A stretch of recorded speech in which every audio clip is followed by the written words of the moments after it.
90% مننا ما يعرفش ان الاعراض دي حاله طوارئ بارت 2.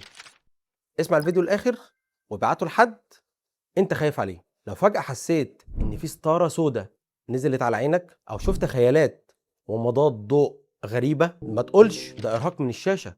دي حاله طوارئ في العين ولازم الدكتور يشوفها فورا عشان تلحق نظرك.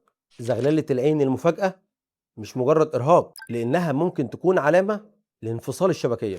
تاني عرض العطش الشديد والتبول المتكرر، دي علامه على ظهور مرض السكري او حاله تسمى الاحماض الكيتونيه السكريه. دي علامه من علامات الدي كي ايه، ودي حاله طوارئ.